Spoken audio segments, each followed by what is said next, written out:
Hello, this is VNA Broadcast Daily, and here are the highlights for today. The Lao Minister of Public Security Thong Bang Sengafon is paying a visit to Vietnam. Prime Minister Nguyễn Tấn Dũng asked the Intergovernmental Panel on Climate Change for more support. Storm Kai Tak sweeps through the northeastern region, killing at least 3 people.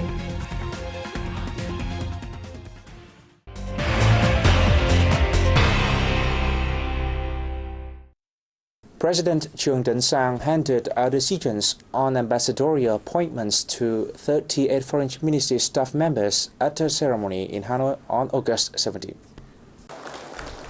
The president congratulated the 38 ambassadors and said this is the recognition of the party and state on their contributions to external affairs as well as the country's development. He said the diplomatic service plays a leading role in promoting international integration and attracting resources for the country's industrialization and modernization process. The president stressed that the role of the service is all the more important in the current context, where there are emerging challenges to the country's security, such as the issues relating to the protection of sovereignty and territorial integrity, borders, seas and islands, democracy, human rights, and religion. The Lao Minister of Public Security Thong Bang Sengafon is paying a visit to Vietnam on the occasion of the 67th founding anniversary of the Vietnamese People's Public Security. He was received by President Trương Tấn Sang in Hanoi on August 17. President Sang said the effective cooperation between Vietnamese and Lao public security forces has made practical contributions to the integration and development of the two countries. He said the visit will help strengthen the close friendship, special solidarity and comprehensive cooperation between the two parties, states and the two public security forces. For his part, Minister Thong Bang Sengafon, who is also Secretary of the Lao People's Revolutionary Party Central Committee, affirmed that his ministry will continue working more closely with the Vietnamese partner. Earlier the same day, the Lao minister attended a meeting to mark the 50th anniversary of the establishment of Vietnam-Laos diplomatic ties, 35 years since the signing of the Vietnam-Laos Friendship and Cooperation Treaty, and the 67th founding anniversary of the Vietnamese People's Public Security Force.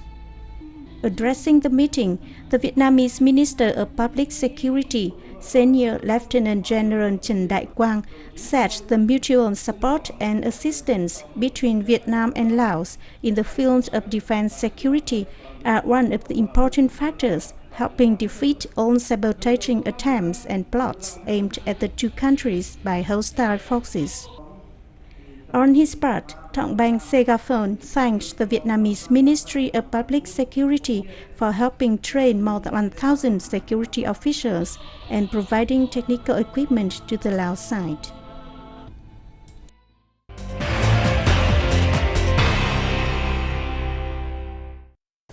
Prime Minister Nguyễn Tấn Dũng has asked the Intergovernmental Panel on Climate Change for more support in the fight against climate change.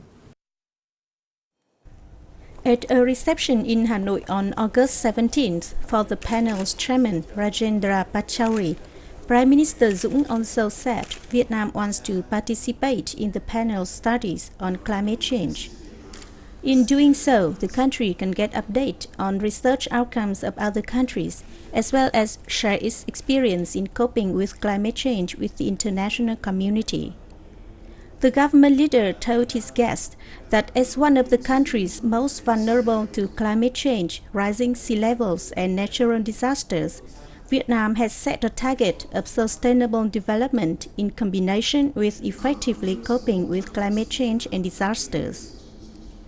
The chairman of the Intergovernmental Panel on Climate Change said the panel will work closely with Vietnam in the field.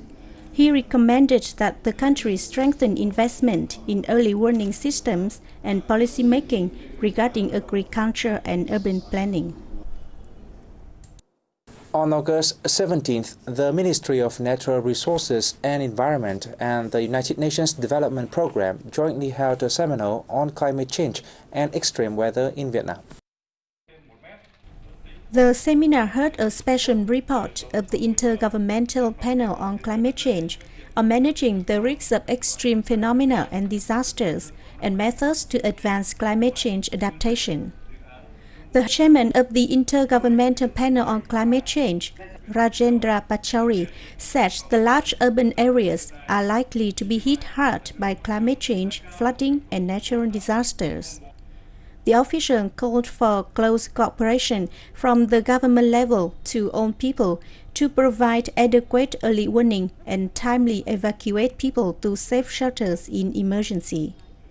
The seminar also discussed Vietnam's strategy on climate change, mitigation of disaster risks, and rural development in the context of changes in climate extremes in the country. Storm Kai Tak landed in the northern coastal province of Quảng Ninh and swept through the northeastern region on August 17th, killing at least 3 people. The Central Committee for Flood and Storm Prevention also reported on early August 18 that torrential rains damaged hundreds of hectares of crops and floods isolated many villages. The storm, with winds of up to 73 km per hour, also brought heavy rains to the northeastern region, including Hanoi, Haiphong, and Quảng Ninh. In Hanoi, a taxi driver was killed when a huge tree fell on his cab in La Duc Street in Hai Ba Trinh district, and at least 5 others were injured. Initial reports from the state-owned Hanoi Tree and Park Company showed that more than 80 trees, including many more than 1 century old, were blown down throughout the city. In less than half an hour, heavy rains created floods about 30 centimeters deep in many parts of the capital city and Haiphong, causing severe traffic jams.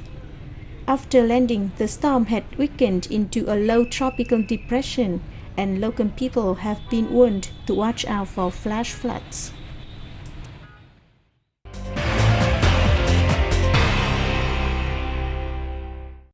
Vietnam earned almost $3.4 billion from exporting aquatic products during the first 7 months of this year. It is noteworthy that the sale of seafood registered good growth. While traditional exports like trout fish and farmed shrimps saw only a slight increase from the same period last year, seafood products such as tuna, octopus, and crabs are enjoying brisk sale. The good business is forecast to continue until the end of the year. According to the Ministry of Agriculture and Rural Development, the country's fishing fleet caught a total of 1.4 million tons of seafood products in the period, a year-on-year increase of 6.8%. Building on this growth, the Vietnam Association of Seafood Exporters and Producers sets a target of reaching $3 billion in export value of this commodity by 2015. Archaeologists have recently found a complex of cham ruins in Phong Lệ village, Cam Lệ district, the central city of Da Nang. Among the ruins is the base of a tower dating back about 1,000 years. The tower base, measuring 16 meters by 16 meters, with 4 corners and 4 gates, was the result of an excavation which lasted for more than half a month on an area of about 500 square meters. We have found some sculptural vestiges that help us define the date of this relic. Compared to existing artifacts in museums, we believe that the tower was built in the late 10th century or early 11th century. Experts said the remaining vestiges of the tower will help them understand building techniques, particularly of the base, that enable cham towers to stand steady for thousands of years. The unearthed base of the cham tower shows that the Phong Lệ archaeological site used to house many places of worshipping of the Cham people. Phong Lệ is located among many tangible and intangible cultural heritage sites that require preservation. Near the area, there are several cultural and historical relics as well as handicraft villages. It has the potential to become an archaeological park for tourists. The latest archaeological findings show that Phong Lệ has kept hidden many layers of the culture of the Cham and ancient Vietnamese people, and so it is critical to preserve this area for further research, education, and tourism. And this is the end of the news today. Thank you for joining us, and see you next time.